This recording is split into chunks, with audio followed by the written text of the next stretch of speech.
नेता लाखों युवा को नौकरी देने वाले हमारे छोटे भाई श्री तेजस्वी प्रसाद यादव जी हमारे साथ आए, राज्यसभा सांसद मनोज झा जी और हमारे साथ आए अभिभावक अब्दुल बारी के सिद्दीकी साहब, आप सभी के लोकप्रिय प्रत्याशी महागठबंधन के प्रत्याशी अवधेश कुमार राय जी इस कार्यक्रम में उपस्थित,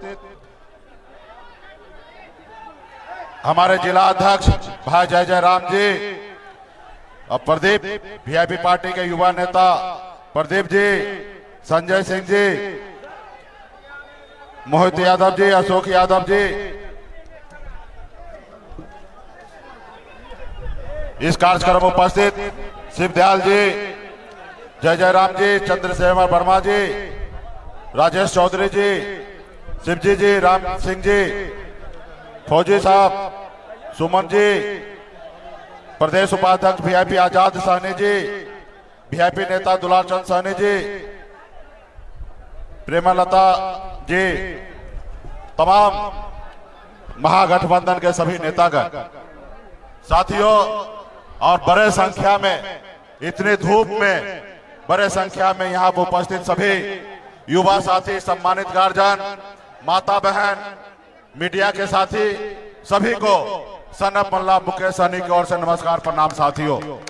साथियों आज 5 जगह कार्यक्रम है और कई जगह जाना अभी बाकी है, पहला ही कार्यक्रम है, तो बस एक संदेश लेके आए हैं आप सभी के बीच में कि साथियों ये देश आपका है, ये देश हमारा है, किसी का जागीर नहीं है। इस देश को आजादी दिलाने के लिए आपके पूर्वज और हमारे पूर्वज पौने 200 साल अंग्रेज से लड़ाई लड़ा, तब जाके ये देश आजाद हुआ। और जब देश आजाद हुआ तो बाबा साहब भीमराव अंबेडकर ने हमें एक संविधान बना के दिए और संविधान में हमें लोकतंत्र दिया ताकि आने वाला पीढ़ी सर उठा के जिए। लेकिन हमारा देश आगे बढ़ रहा था, लेकिन 2014 में मोदी जी आए और मोदी जी ने आपको हमको झूठा सपना दिखाए, झूठे वादा किए कि हम आपके अच्छे दिन लाएंगे। देश में जो बेरोजगार है हर साल 2 करोड़ लोगों को नौकरी देंगे।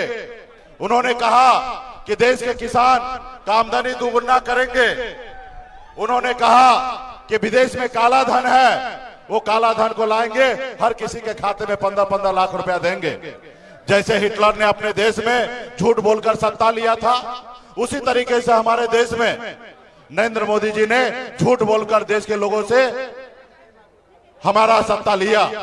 लेकिन उसके बाद देखिए, तो इसलिए साथियों देश का जनता जो है वही मालिक है। बाबा साहब ने संविधान में हमें वो ताकत दिया है।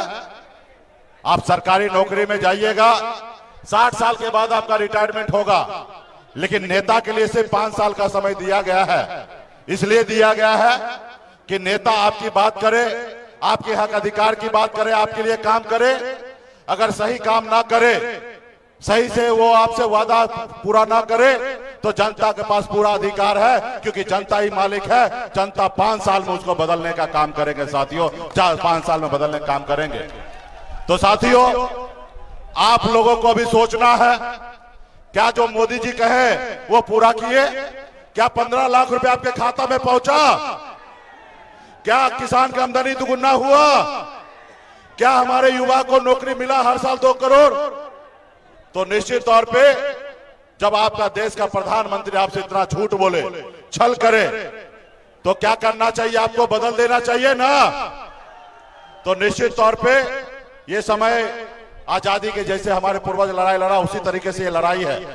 ये समय आ चुका है मोदी जी को बदलने का। आज बताइए, मोदी जी 75 साल के हो गए, उसके बाद भी जनता से एक बार मौका मांगते हैं कि हमको एक बार मौका दीजिए, हम तीसरी बार प्रधानमंत्री बनना चाहते हैं। जो उम्र में लोगों को अपने घर पे बैठना होता, अपने परिवार के साथ रहना होता है, हरे रामा हरे कृष्णा का जाप करना होता, ऐसे उम्र में मोदी जी कहते हैं कि हम तीसरी बार प्रधानमंत्री बनना चाहते हैं। लेकिन मोदी जी एक योजना लाए थे, अग्निवीर योजना। उस योजना के तहत हमारे देश में सैनिक में बहाली होगा और देश के रक्षा करने के लिए, भारत माता का रक्षा करने के लिए से बॉर्डर पे जाके सीने पे गोली खाने के लिए तैयार रहते हैं। लेकिन उसी में मोदी जी ने योजना में सिर्फ 4 साल के लिए कॉन्ट्रैक्ट पे आपको बहाली कर रहा था, जिसपे 18 साल की उम्र में आइए और 22 साल के उम्र में आप रिटायर हो जाइए। अब बताइए, ये देश का युवा 18 साल में आएंगे, 22 साल में रिटायर होंगे, लेकिन मोदी जी 75 साल के बाद भी एक बार मौका मांग रहा, साथियों मौका मांग रहा है। तो इसलिए साथियों, ये जो सरकार है वो गरीब पिछड़ा का सरकार नहीं है, ये अडानी अंबानी का सरकार है, ये गरीब का नहीं है। आज मुझे देखिए, दो संघर्ष में पिछले 10 साल से कर रहा हूं, खास करके निषाद समाज का हक अधिकार दिलाने के लिए, आरक्षण दिलाने के लिए लड़ाई लड़ रहा था। लेकिन 2020 में हमने पॉलिटिकल पार्टी बनाकर हमने पहली बार 4 विधायक बनाया और 4 विधायक बनाकर मैंने हमारे समर्थन से बिहार में सरकार बना था, नीतीश कुमार मुख्यमंत्री बने। अगर हम समर्थन नहीं देते तो नीतीश कुमार मुख्यमंत्री नहीं बनता, लेकिन हमने समर्थन दिया। लेकिन उन्होंने हमारे साथ क्या किया, हमारे पार्टी को तोड़ दिया, हमारे विधायक को खरीद लिया, हमको रोड पे ला दिया। उसको मुकेश सहनी से तकलीफ नहीं है, उनको अति पिछड़ा समाज से तकलीफ है, निषाद समाज से तकलीफ है। वो नहीं चाहता कि एक मल्ला का बेटा आगे बढ़े। तो इसलिए साथियों, ये सरकार आपका नहीं है। अभी आपको पता चला होगा किस तरीके से चंदा दो हम आपको धंधा देते हैं, जो चंदा नहीं देगा उसको ईडी सीबीआई का नोटिस भेज देंगे। लोकतंत्र हमारा खतरे में है साथियों।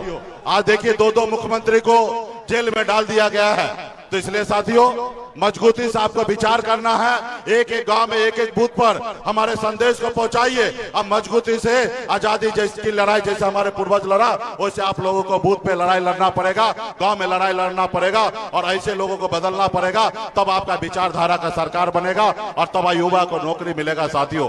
तो इसलिए साथियों, तमाम साथी, पार्टी के जितने भी यहाँ पे पदाधिकारी है, आप सबसे आग्रह है कि ऐसे एक एक गांव में जाकर मजबूती से आप काम कीजिए। ऐसे तो हम बेगूसराय तो हमारा ससुरालय है, तो घर है, परिवार है आप लोग। तो हमारा अवधेश राय जी हैं, हमारे महागठबंधन के प्रत्याशी हैं। मजबूती से इनको बटन दबाकर इनको विजय बनाने का काम कीजिए। बहुत बहुत धन्यवाद, बहुत बहुत धन्यवाद, शुभकामना।